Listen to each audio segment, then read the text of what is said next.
Hello friends, स्वागत है आप सभी का टीडीएम क्लासेस पे। मैं तिलक आप लोगों का स्वागत करता हूं आज के इस नए टॉपिक फूड, यानी कि आज अपन फूड, आप लोगों का जो साइंस का एक टॉपिक होता है फूड, जिसे आप लोग भोजन के नाम से जानते हैं, इस भोजन वाले टॉपिक पर आज चर्चा करेंगे।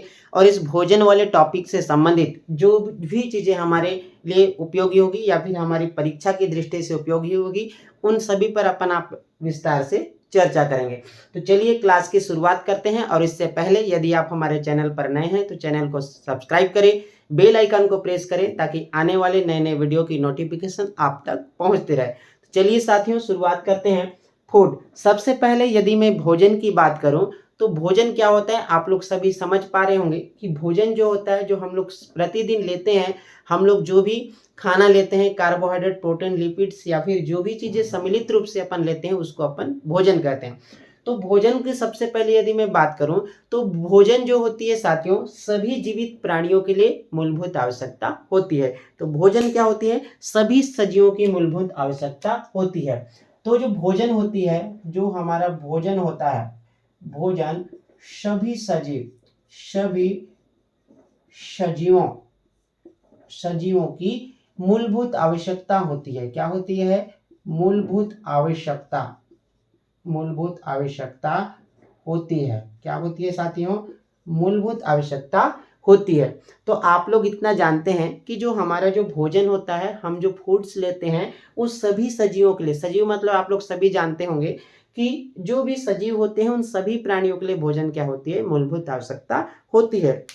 तो अगर अपन इसको अगर बात करें तो भोजन क्या होता है? Food is basic need of all living organism. ठीक है साथियों, तो भोजन क्या होता है? सभी जो लिविंग ऑर्गेनिज्म होते हैं उनके लिए क्या होता है? बेसिक नीड होता है।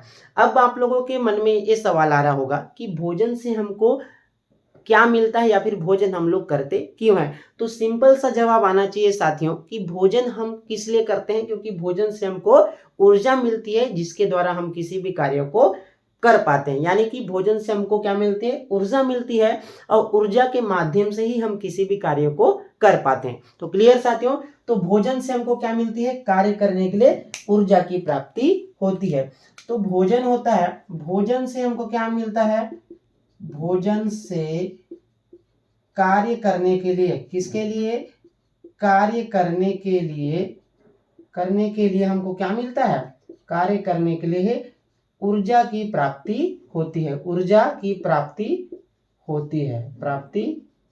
है। ठीक है साथियों, यदि आप लोग को क्लियर विजिबल नहीं भी हो रहा होगा तो आप लोगों को साउंड तो सुनाई दे रहा होगा। ठीक है, तो भोजन से हमको क्या मिलता है? कार्य करने के लिए ऊर्जा मिलता है। तो फूड से हमको क्या मिलता है? हमको क्या मिलता है? एनर्जी मिलता है। तो आप लिख सकते हैं फूड प्रोवाइड अस क्या मिलता है हमको? Energy. Food provide us energy to do work. यानी कि साथियों हमको भोजन से हमको क्या मिलता है? ऊर्जा मिलती है। किस लिए ऊर्जा मिलता है हमको? कार्य करने के लिए। भोजन से हमको कार्य करने के लिए ऊर्जा की प्राप्ति होती है। तो सबसे पहला पॉइंट हम लोगों ने देखा कि भोजन जो होती है सभी प्राणियों की क्या होती है? मूलभूत आवश्यकता होती है। फूड क्या होता है? Basic need of all living organism. दूसरा चीज हम लोगों ने देखा कि भोजन से हमको कार्य करने के लिए ऊर्जा की प्राप्ति होती है। Foods provide us energy to do work, यानी कि भोजन से हमको कार्य करने के लिए एनर्जी की प्राप्ति होती है। अब साथियों, भोजन से हमको एनर्जी की प्राप्ति क्यों होती है? इसका कारण यह है कि जो हम भोजन लेते हैं या फिर जो हमारा भोजन होता है उसमें क्या पाए जाते हैं? पोषक तत्व पाए जाते हैं। तो आप यहाँ पर लिख सकते हैं कि जो हमारा भोजन होता है, क्या होता है? भोजन होता है, इस भोजन में क्या रहता है? हमको पोषक तत्व पाया जाता है। क्या पाया जाता है? पोषक तत्व पाया जाता है, यानी कि न्यूट्रिएंट्स पाया जाता है। क्या पाया जाता है साथियों? न्यूट्रिएंट्स पाया जाता है। तो न्यूट्रिएंट्स पाया जाता है, इसी न्यूट्रिएंट्स की वजह से ही हमको भोजन करने से क्या मिलता है? एनर्जी मिलता है, और एनर्जी के माध्यम से ही हम किसी भी कार्य को कर पाते हैं। क्लियर? ठीक। अब देखिए, अब मैंने तो बोल दिया कि भोजन से हमको क्या मिलता है? न्यूट्रिएंट्स रहता है। न्यूट्रिएंट्स हमको जो भोजन करते हैं उससे हमको एनर्जी मिलता है, क्योंकि हमारे भोजन में क्या रहता है, न्यूट्रिएंट्स पाया जाता है। अब इन न्यूट्रिएंट्स क्या क्या होते हैं इसको थोड़ा सा देख लेते हैं। जो मैंने न्यूट्रिएंट्स बोला, ये न्यूट्रिएंट्स अलग अलग प्रकार के हो सकते हैं। जैसे कार्बोहाइड्रेट हो सकता है, कार्बोहाइड्रेट्स हो सकता है, कार्बोहाइड्रेट्स हो सकता है, प्रोटीन्स हो सकता है, फिर फैट्स हो सकता है, फैट्स होता है, फिर विटामिन्स हो सकता है, फिर क्या हो सकता है, मिनरल्स हो सकता है, मिनरल्स हो सकता है। यानी कि हमारे जो भोजन करते हैं उसमें बहुत सारे न्यूट्रिएंट्स पाए जाते हैं। उन न्यूट्रिएंट्स में पहला कार्बोहाइड्रेट हो सकता है, फिर प्रोटीन भी हो सकता है, फैट भी हो सकता है, विटामिन भी हो सकता है, मिनरल्स भी होते हैं और बहुत सारी चीजें हो सकती है साथियों। क्लियर? तो मैंने बोला कि जो हम भोजन करते हैं उस भोजन में क्या मिलती है, हमको ऊर्जा मिलती है, जिसके माध्यम से अपन किसी भी कार्य को कर पाते हैं। उस भोजन में ही हमको क्या मिलता है, उस भोजन में बहुत सारे न्यूट्रिएंट्स पाए जाते हैं, बहुत सारे पोषक तत्व पाए जाते हैं। वे पोषक तत्व हो सकते हैं कार्बोहाइड्रेट्स के फॉर्म में हो सकते हैं, प्रोटीन के फॉर्म में हो सकते हैं, फैट्स के फॉर्म में हो सकते हैं, विटामिन के फॉर्म में हो सकते हैं, मिनरल्स के फॉर्म में हो सकते हैं। ये सब चीजें क्या होती है, न्यूट्रिएंट्स के रूप में एक भोजन में उपलब्ध रहते हैं। क्लियर साथियों? तो चलिए आगे देखते हैं। आगे अपन देखते हैं कि जो मैंने बोला कि जो न्यूट्रिएंट्स होता है, न्यूट्रिएंट्स किस में उपस्थित रहता है, भोजन में रहता है। तो जो न्यूट्रिएंट्स होता है साथियों, जो हमारा न्यूट्रिएंट्स होता है वो उसको हमारे बॉडी में कितनी मात्रा में आवश्यकता होती है और कितनी मात्रा में आवश्यकता नहीं होती, उसके आधार पर अपन न्यूट्रिएंट्स को 2 पार्ट्स में डिवाइड करते हैं। तो आगे लिखते हैं कि न्यूट्रिएंट टाइप ऑफ न्यूट्रिएंट्स। क्या लिखेंगे, type of nutrients, type of nutrients यानी कि पोषक तत्व के प्रकार। यानी कि यहां पर अगर मैं बात करूं न्यूट्रिएंट्स किसकी, यानी कि पोषक तत्व, हेडिंग डाल लीजिए पोषक तत्व। अब देखिए साथियों, मैंने कहा कि किसी भी पोषक तत्व को हमारे बॉडी में कितनी मात्रा में आवश्यकता महसूस होती है और कितनी मात्रा में आवश्यकता नहीं होती, तो उसके आधार पर हम जो न्यूट्रिएंट्स होता है उसको 2 पार्ट्स में डिवाइड करते हैं। कितने पार्ट्स में, 2 पार्ट्स में डिवाइड करते हैं। पहला जो साथियों, पहला जो होता है उसको बोलते हैं मैक्रो न्यूट्रिएंट्स। पहला जो होता है उसको क्या बोलते हैं, मैक्रो न्यूट्रिएंट्स। पहला जो होती है साथियों उसको मैक्रो न्यूट्रिएंट्स बोलते हैं, और दूसरा जो होता है उसको अपन बोलते हैं माइक्रो न्यूट्रिएंट्स। उसको क्या बोलेंगे, माइक्रो न्यूट्रिएंट, यानी कि इसको बोलेंगे लघु पोषक तत्व। इसको क्या बोलेंगे, लघु पोषक तत्व। इसको क्या बोलेंगे साथियों, लघु पोषक तत्व। बार बार बोलना चाहिए ताकि आप लोगों को क्लास में ही याद हो जानीजिए। अगला जो होता है, जो हमारा मैक्रो न्यूट्रिएंट्स होता है, इसको बोलते हैं दीर्घ पोषक तत्व। क्या बोलते हैं, दीर्घ पोषक तत्व बोलते हैं। क्लियर हो गया? अब मैंने बोला कि जो हमको हमारे भोजन जो होता है उसमें न्यूट्रिएंट्स होते हैं, वो न्यूट्रिएंट्स किसी भी फॉर्म में हो सकते हैं, चाहे कार्बोहाइड्रेट हो, प्रोटीन्स हो, फैट्स हो, मिनरल्स हो, किसी भी फॉर्म में हो सकते हैं। तो उसके आधार पर हमारे बॉडी को कितनी मात्रा में आवश्यकता होती है, उसके आधार पर अपन न्यूट्रिएंट्स को कितने पार्ट में डिवाइड किए, 2 पार्ट्स में। पहला पार्ट मैंने बताया आप लोगों को मैक्रो न्यूट्रिएंट्स, सेकंड पार्ट आप लोगों को बताया माइक्रो न्यूट्रिएंट। ठीक है? अब देखो जो मैक्रो न्यूट्रिएंट्स होता है, मैक्रो न्यूट्रिएंट्स का मतलब होता है कि हमारे शरीर को अधिक मात्रा में, जिसकी किस क्या होती है, अधिक मात्रा में आवश्यकता होती है, अधिक मात्रा में आवश्यकता होती है। क्या होती है साथियों, आवश्यकता होती है, आवश्यकता होती है। ठीक है? अब क्या होता है, विच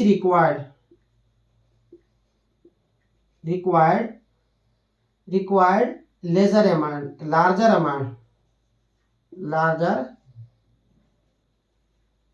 amount, यानी कि जिसकी हमारे बॉडी में अधिक मात्रा में आवश्यकता होती है, वैसे हम लोग न्यूट्रिएंट्स को क्या बोलेंगे, मैक्रो न्यूट्रिएंट। और जिसकी कम मात्रा में आवश्यकता होती है, जिसकी क्या मात्रा में, जिसकी कम मात्रा में आवश्यकता होती है, जिसकी कम मात्रा में आवश्यकता होती है, यानी कि which required lesser amount मतलब कम मात्रा में आवश्यकता होती है, यानी कि ऐसा न्यूट्रिएंट जिसको हमारे बॉडी में लेजर अमाउंट में उसकी आवश्यकता महसूस होती है, तो उसको अपन क्या बोलेंगे, माइक्रोन्यूट्रेंट, और जिसकी हमारे बॉडी को अधिक मात्रा में आवश्यकता होती है उसको क्या बोलेंगे साथियों, उसको बोलेंगे मैक्रोन्यूट्रेंट। अब देखते हैं कि हमारे बॉडी को कौन से न्यूट्रिएंट्स की अधिक मात्रा में आवश्यकता होती है। वे होते हैं साथियों, वे होते हैं, पहला तो होगा कार्बोहाइड्रेट। पहला क्या होगा, कार्बोहाइड्रेट, कार्बोहाइड्रेट। दूसरा होगा साथियों प्रोटीन, प्रोटीन्स। और तीसरा होगा आपका फैट्स, फैट्स होगा। ठीक है, इसको क्या, कार्बोहाइड्रेट, ये क्या होता है, कार्बोहाइड्रेट, और दूसरा प्रोटीन, और तीसरा क्या होता है, इसको बोलते हैं हिंदी में वसा। ठीक है, ये जो होते हैं साथियों, इनको हमारे बॉडी में अधिक मात्रा में आवश्यकता होती है, और कुछ पोषक तत्व ऐसे होते हैं जिनको हमारे बॉडी में कम मात्रा में आवश्यकता होती है। जैसे हमारे बॉडी को, जैसे विटामिन हो गया, विटामिन हो गया, मिनरल्स हो गया, मिनरल्स, जैसे विटामिन हो गया और मिनरल्स हो गया, या फिर खनिज तत्व। ठीक है, इनकी हमारे बॉडी को कम मात्रा में आवश्यकता होती है। इतना समझ में आ गया। अब देखिए, मेरा क्वेश्चन आप लोगों से रहेगा कि मैक्रोन्यूट्रिएंट्स में तो होते हैं कार्बोहाइड्रेट, प्रोटीन्स और फैट्स, और माइक्रोन्यूट्रिएंट्स में मैंने बताया विटामिन और मिनरल। तो साथियों, मेरा एक क्वेश्चन ये है कि सबसे अधिक मात्रा में एनर्जी हमको कौन से न्यूट्रिएंट से प्राप्त दे, जो हमारा बॉडी होता है उस बॉडी को मैक्सिमम एनर्जी कौन से न्यूट्रिएंट से प्राप्त होगा। आप लोग कमेंट बॉक्स में आंसर दीजिए। ठीक है, अब देखिए यहां पर अगर मैं बताऊं, आप लोगों को इंस्टेंट एनर्जी चाहिए, मतलब तत्काल ऊर्जा चाहिए आपको। अगर आपको क्या चाहिए, इंस्टेंट एनर्जी, इंस्टेंट एनर्जी, इसको क्या बोलते हैं, तुरंत ऊर्जा,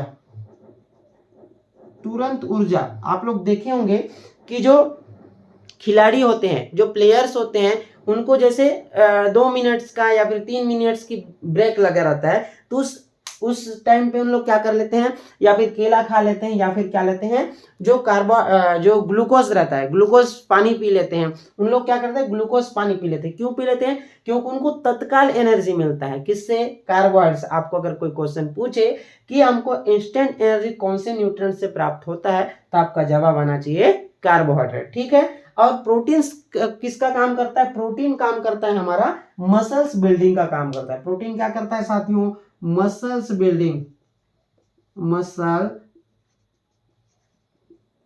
मसल्स बिल्डिंग का काम कौन करता है, प्रोटीन करता है। और अगर आपको कोई पूछे कि आपको मैक्सिमम एनर्जी किससे मिलता है, आपको मैक्सिमम एनर्जी मिलता है साथियों फैट्स से मिलता है, यानी कि वसा से हमको सर्वाधिक मात्रा में ऊर्जा मिलती है। लगभग 1 किलो कैलोरी जो फैट्स होता है उससे कितना मिलता है हमको, 9.6 किलो कैलोरी के आसपास क्या मिलता है हमको, क्या मिलता है, ऊर्जा मिलता है साथियों। और अगर 1 ग्राम फैट्स होता है उससे कितना मिलता है, 9 कितना 6 किलो कैलोरी के आसपास आपको क्या मिलता है, एनर्जी मिलता है। अगर मैं कार्बोहाइड्रेट की बात करूं तो 1 ग्राम कार्बोहाइड्रेट से 4 किलो कैलोरी के समथिंग आपको क्या मिलता है, कि जो 1 ग्राम कार्बोहाइड्रेट होता है उससे कितना मिलता है, 4 किलो कैलोरी के समथिंग आपको एनर्जी मिलता है साथियों। क्लियर है इतना। तो चलिए, हम लोगों ने देखा कि जो मैक्रो न्यूट्रिएंट्स को हम लोग कितने टाइप में डिवाइड किया, 2 टाइप्स में। पहला मैक्रो न्यूट्रिएंट्स, सेकंड टाइप आपका क्या होता है, माइक्रो न्यूट्रिएंट। मैक्रो न्यूट्रिएंट्स में हमने देखा कि जिसको बॉडी में अधिक मात्रा में आवश्यकता होती है उसको हम लोगों ने मैक्रो न्यूट्रिएंट कहा। जो हम लोगों ने देखा कार्बोहाइड्रेट, प्रोटीन्स और फैट। दूसरा हम लोगों ने डिवाइड किया था न्यूट्रिएंट्स को माइक्रो न्यूट्रिएंट्स, उसके हमने देखा कि विटामिन और मिनरल साथियों। ठीक है, तो ये था साथियों आपका न्यूट्रिएंट्स। अब देखिए, अब आगे अपन पढ़ेंगे कि जो माइक्रोन्यूट्रिएंट्स में विटामिन्स, मिनरल्स क्या होते हैं, कार्बोहाइड्रेट्स क्या होता है, प्रोटीन्स क्या होता है और फैट्स क्या होता है, उसको एक एक करके हम लोग देखेंगे। लेकिन इससे पहले हम लोग देखते हैं कि ये जो विटामिन्स होता है, ये विटामिन्स होता क्या है। क्लियर। तो आगे देखते हैं कि आगे आपका टॉपिक रहेगा विटामिन। आगे क्या रहेगा, आपका टॉपिक रहेगा विटामिन। ठीक है साथियों, ठीक। अगला आप लोग हेडिंग डाल लीजिए, विटामिन्स में विटामिन्स। आप लोग क्या करेंगे, विटामिन। क्लियर है। अब देखिए विटामिन सबसे पहले होता क्या है उसको समझिए, फिर हम बताएंगे आपको कि विटामिन कौन कौन से होते हैं और कौन कौन से विटामिन के कौन कौन से नाम होते हैं। ये भी आपको एग्जाम में क्वेश्चन देखने को मिलता है। अब देखिए विटामिन की अगर मैं बात करूं तो विटामिन क्या होते हैं, कार्बनिक यौगिक होते हैं। विटामिन क्या होते हैं, कार्बनिक यौगिक होते हैं, जो हमारे शरीर में होने वाली विभिन्न जो उपापचयी क्रियाएं होती हैं उनमें क्या करते हैं, सहायता करते हैं या फिर हेल्प करते हैं। चलो लिखते जाइए, विटामिन्स क्या होते हैं। विटामिन्स कार्बनिक यौगिक होते हैं। क्या होते हैं, कार्बनिक यौगिक होते हैं। कार्बनिक यौगिक होते हैं जो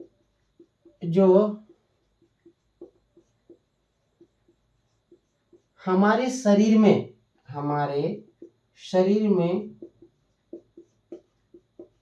होने वाली विभिन्न उपापचयी क्रियाओं, कौन सी, विभिन्न उपापचयी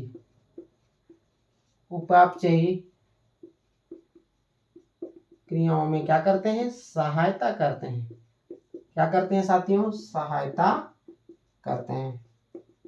क्लियर है। अब देखिए जो विटामिन्स होते हैं वो क्या होते हैं, पहले तो ऑर्गेनिक कंपाउंड होते हैं। क्या होते हैं, कार्बनिक यौगिक होते हैं, जो हमारे शरीर में होने वाली विभिन्न उपापचयी क्रियाओं को क्या करते हैं, मदद करते हैं। उपापचयी क्रिया मतलब मेटाबॉलिक जो एक्टिविटीज होती है ना। अब मेटाबॉलिक एक्टिविटीज क्या होती है, जो हमारे शरीर में एक दिन में जितनी भी क्रियाएं होती हैं उन सारी क्रियाओं को एक साथ मिलाकर अपन क्या बोलते हैं, उपापचयी क्रिया या फिर मेटाबॉलिक एक्टिविटीज या फिर मेटाबॉलिक प्रोसेस कहते हैं। क्लियर है साथियों। अब इसको लिख लीजिए, vitamins are organic compound. vitamins is organic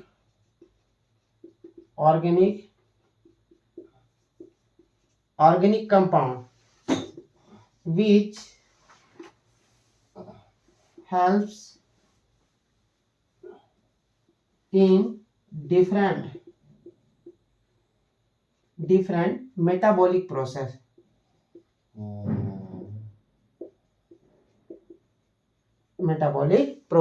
clear है साथियों। अब देखिए मैंने कहा कि विटामिन्स क्या होते हैं, ऑर्गेनिक कंपाउंड होते हैं, जो वेरियस टाइप के, जो डिफरेंट टाइप के हमारे डिफरेंट जो मेटाबॉलिक एक्टिविटीज होती है उनको क्या करते हैं, उनको करने में क्या करते हैं, हेल्प करते हैं। क्लियर है साथियों। ये जो विटामिन्स होते हैं, ये विटामिन क्या होते हैं, ऑर्गेनिक कंपाउंड होते हैं। अब अगर मैं बात करूं, ये विटामिन जो होता है साथियों, इस विटामिन की खोज किसने की होगी। अब विटामिन की अगर मैं खोज की बात करूं तो विटामिन की खोज किसने की, विटामिन की खोज किसने की, डिस्कवर ऑफ विटामिन। तो विटामिन की खोज किसने की साथियों, कैसमीर फंक, जिसको हम लोग क्या कहते हैं इंग्लिश में, शी फंक के नाम से भी जानते हैं। क्लियर है साथियों। जो मैंने विटामिन कहा वो तो ऑर्गेनिक कंपाउंड होते हैं, लेकिन उसकी खोज किसने की, सी फंक या फिर कैसमीर फंक नामक साइंटिस्ट ने इस विटामिन की खोज की। क्लियर है। अब इस विटामिन की खोज की तथा इन्होंने इस विटामिन को अंग्रेजी के अल्फाबेट के रूप में नाम दिया। क्या किया, इन्होंने जो विटामिन की खोज तो किया, लेकिन इस विटामिन को इन्होंने क्या किया, इंग्लिश अल्फाबेट में इन्होंने क्या किया, इंग्लिश अल्फाबेट जैसे ए हो गया, B C D E and K, तो इन्होंने क्या किया साथियों, जो इन्होंने विटामिन की खोज की इसको इंग्लिश के अल्फाबेट के रूप में नाम दिया। जैसे एग्जांपल में ए बी सी डी ई और के साथियों। ठीक है। अब इन्होंने विटामिन की खोज तो किया, लेकिन इस विटामिन को क्या करते हैं, ए बी सी डी ई के नाम से इन्होंने क्या किया, लेबलिंग किया, यानी कि नामकरण किया साथियों। ठीक है। अब जो होता है साथियों, ये जो विटामिन होता है ये हमारे बॉडी में क्या नहीं होता, फॉर्मेशन नहीं होता। मतलब विटामिन का फॉर्मेशन बॉडी में नहीं होता, इन्हें हम लोगों को बाहर से फूड मटेरियल के माध्यम से लेना होता है। ठीक है। अब सबसे पहले चीज आप लोगों को लिखना है कि विटामिन का निर्माण, विटामिन का फॉर्मेशन जो विटामिन का फॉर्मेशन होता है बॉडी में नहीं होता, बॉडी में नहीं होता। क्या नहीं होता? जो हम विटामिन्स बोल रहे हैं, विटामिन्स जो ऑर्गेनिक कंपाउंड्स होता है, इसका जो फॉर्मेशन होता है हमारे बॉडी में नहीं होता। तो इनको हमारे बाहर से हमको सप्लीमेंट के माध्यम से लेना होता है। लेकिन कुछ एक्सेप्शन है, कुछ अपवाद हैं, उन विटामिन्स का फॉर्मेशन क्या होता है हमारे बॉडी पार्ट्स में होता है। जैसे कौन से? Body form vitamin. जैसे मैं यहां पर लिख देता हूं body form vitamin,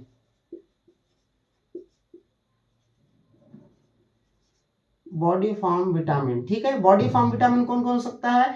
D and के। ठीक है साथियों, बॉडी फॉर्म विटामिन कौन कौन सा होता है? डी और के। अब ये जो विटामिन डी होता है इसका फॉर्मेशन क्या होता है, कहां पर होता है? इन स्किन, यानी कि इस किस में होता है? स्किन में होता है। और विटामिन जो के होता है उसका फॉर्मेशन कहां होता है? लार्ज इंटेस्टाइन, यानी कि LI। ठीक है, शॉर्ट में लिख दे रहा हूं मैं, लार्ज इंटेस्टाइन में विटामिन के का फॉर्मेशन होता है। और जो हमारा स्किन होता है इसमें कौन से विटामिन का फॉर्मेशन होता है? विटामिन डी में होता है। क्लियर है? तो मैंने बताया कि विटामिन क्या होते हैं? ऑर्गेनिक कंपाउंड होते हैं जो हमारे बॉडी में होने वाली विभिन्न प्रकार की जो मेटाबॉलिक एक्टिविटीज होती है उसको करने में क्या करती है? हेल्प करती है। ये विटामिन की खोज किसने की? कैसिमिर फंक ने की। और ये विटामिन जो होते हैं उनको किसके आधार पर इन्होंने नाम दिया? इंग्लिश के अल्फाबेट के रूप में इन्होंने नाम दिया। और जो विटामिन का जो फॉर्मेशन होता है साथियों बॉडी में नहीं होता है, लेकिन दो ऐसे विटामिन होते हैं जो अपवाद के रूप में पाए जाते हैं, जैसे विटामिन डी और विटामिन के होता है, इसका फॉर्मेशन हमारे बॉडी पार्ट्स में होता है। क्लियर है साथियों? ठीक है, तो इसके बाद अपन देखते हैं कि जो विटामिन्स होता है, अब विटामिन्स को भी क्या करते हैं? टू पार्ट्स में डिवाइड करते हैं।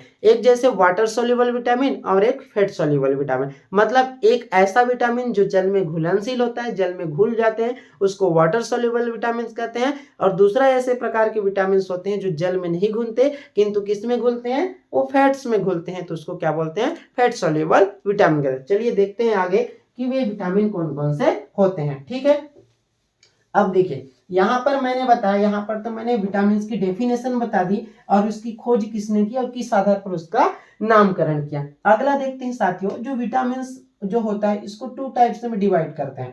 पहला जो होता है वाटर सोल्यूबल विटामिन, पहला क्या होता है? Water,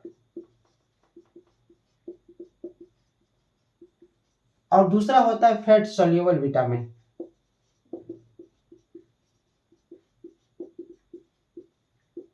fat soluble vitamin. Clear है? अब देखियो इसको बोलते हैं अपन जल में घुलनशील विटामिन। पहला चीज क्या होता है?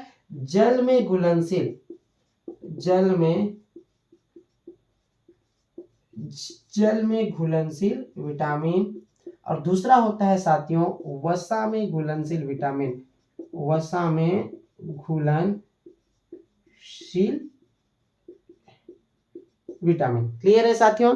अब देखिए मैंने बताया कि विटामिन जो होता है वो तो ऑर्गेनिक कंपाउंड होता है, लेकिन उसकी घुलनशीलता के आधार पर उसको दो पार्ट्स में डिवाइड किया गया। पहला वाटर सोल्यूबल विटामिन और सेकंड होता है फैट सोल्यूबल विटामिन। अब देखिए जो वाटर सोल्यूबल विटामिन होता है वो कौन कौन से होता है? जो विटामिन बी होता है, vitamin B and vitamin C. Vitamin B और सी होता है साथियों, ये क्या होता है? वाटर सोल्यूबल विटामिन होता है। और जो विटामिन ए होता है, विटामिन ए हो गया, डी हो गया, ई हो गया, के हो गया, ये क्या होते हैं साथियों? ये फैट सोल्यूबल विटामिन होते हैं। ठीक है, इसको हम लोग वाटर सोल्यूबल विटामिन कहते हैं। और ये जो एक होता है फैट सोल्यूबल। कई बार एग्जाम में ये भी प्रश्न पूछा जाता है कि इनमें से जल में घुलनशील विटामिन कौन सा है, या फिर इनमें से जल में घुलनशील विटामिन कौन सा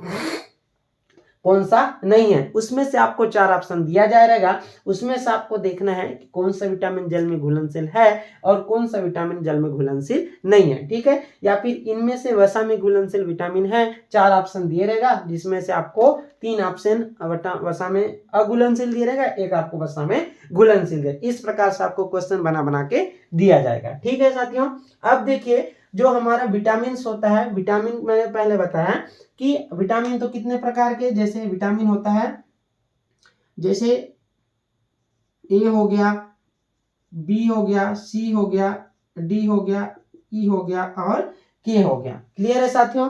अब देखिए ये जो विटामिन होते हैं, विटामिन के अलग अलग केमिकल्स नाम होते हैं। विटामिन के क्या होते हैं, अलग अलग केमिकल नाम होते हैं, जिसको मैं आप लोगों को लिखा देता हूं और उसके केमिकल नाम से भी आप लोगों को प्रश्न पूछा जाता है कि कौन से विटामिन को कौन से नाम से जाना जाता है। जैसे मैं बता रहा हूं आप लोगों को, विटामिन जैसे ए हो गया, बी हो गया, सी हो गया, डी हो गया, ई हो गया, के हो गया। ठीक है साथियों।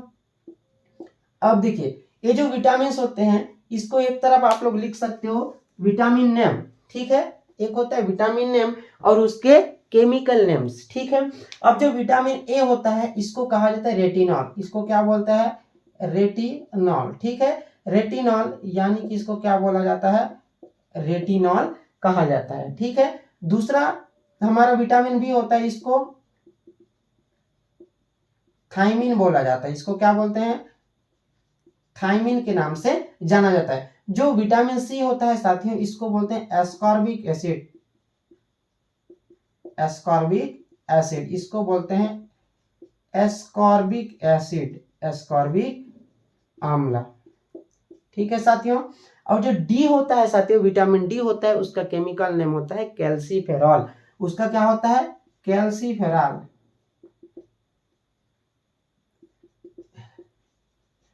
कैल्सीफेरॉल इसको बोलते हैं कैल्सीफेरॉल। और जो विटामिन ई होता है इसको बोलते हैं टोकोफेरॉल।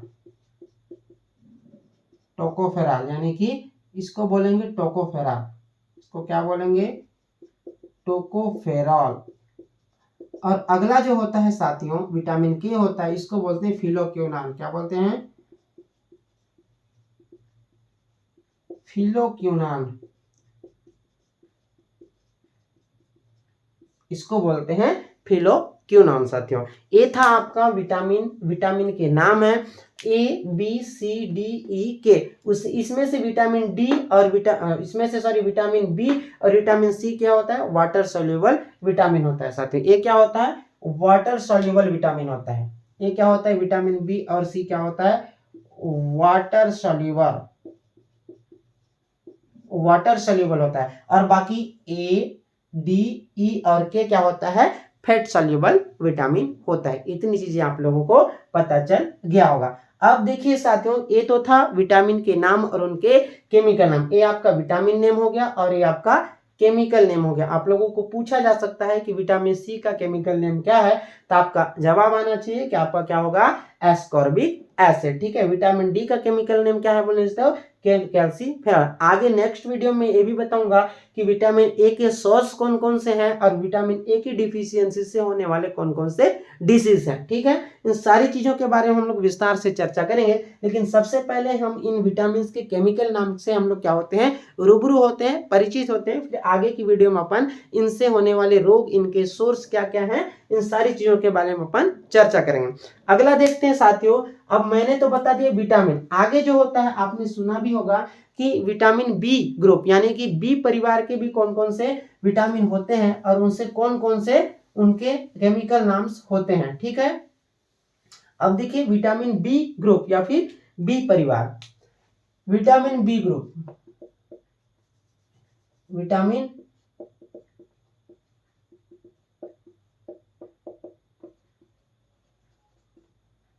विटामिन बी परिवार मतलब विटामिन बी परिवार या फिर विटामिन बी समूह के नाम से भी जानते हैं। इससे पहले मैं विटामिन बी बताया था, जिसका नाम बताया था मैं रेटिनॉल, उसका क्या बताया था, थायमिन बताया था। ठीक है। तो आगे अपन देखते हैं कि विटामिन बी में कौन कौन से होते हैं। ठीक है। अब बी कॉम्प्लेक्स, जिसको बी कॉम्प्लेक्स के नाम से भी जानते हैं, इसको क्या बोलते हैं, बी कॉम्प्लेक्स के नाम से भी जानते हैं साथियों। ठीक है। अब देखिए कि बी कॉम्प्लेक्स में कौन कौन से विटामिन प्रेजेंट होते हैं। सबसे पहले होता है B1, B1, फिर B2 होगा, फिर B3 होगा और B5 होगा। देखो साथियों यहाँ पर जो बी कॉम्प्लेक्स होता है वो इंडिपेंडेंट अवस्था में पाया जाता है, यानी कि स्वतंत्र अवस्था में जो हमारा B4 होता है वो क्या होता है, स्वतंत्र अवस्था में नहीं पाया जाता है। ठीक है। अब देखो B1, B2, B3 और B5, ठीक है, उसके बाद आता है B6 और B7 और B आपका 12। ठीक है, अब इसके कौन कौन से केमिकल नाम होते हैं उसको भी अपन देखते हैं, ताकि एग्जाम में यदि कोई हमको केमिकल नाम से प्रश्न पूछा जाए तो हमारा सवाल बनना चाहिए। ठीक है, B1 जो होता है इसको बोलते हैं थायमिन। इसको क्या बोलते हैं? इसको बोलते हैं थायमिन। इसको क्या बोलते हैं साथियों? थायमिन बोलते हैं। ठीक है, और जो विटामिन B2 होता है उसको बोलते हैं राइबोफ्लेविन। इसको क्या बोलते हैं? राइबोफ्लेविन।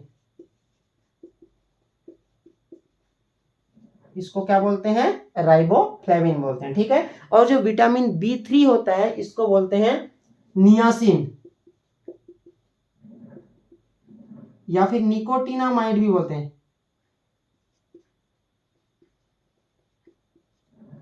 नियासिन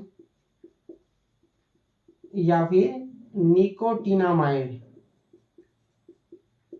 निकोटिनामाइड के नाम से भी जानते हैं। ठीक है, अगला जो होता है B5। आप देखते होंगे कि केमिस्ट्री में अपन B5 को क्या बोलते हैं? पेंटोनिक, या फिर इसको बोलते हैं पेंटोथेनिक एसिड। इसको क्या बोलते हैं? पेंटोथेनिक एसिड, यानी कि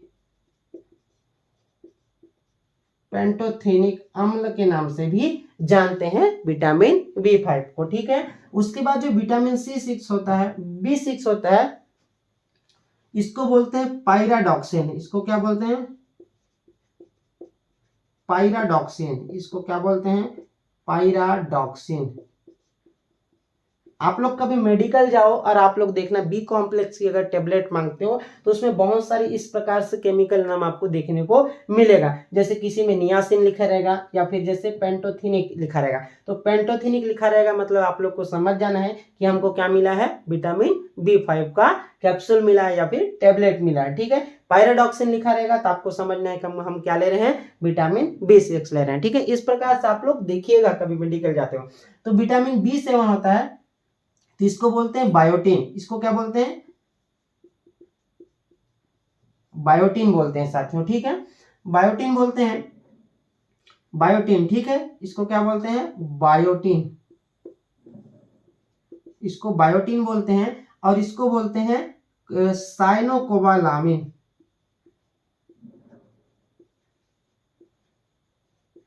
साइनोकोबालामिन, साइनोकोबालामिन।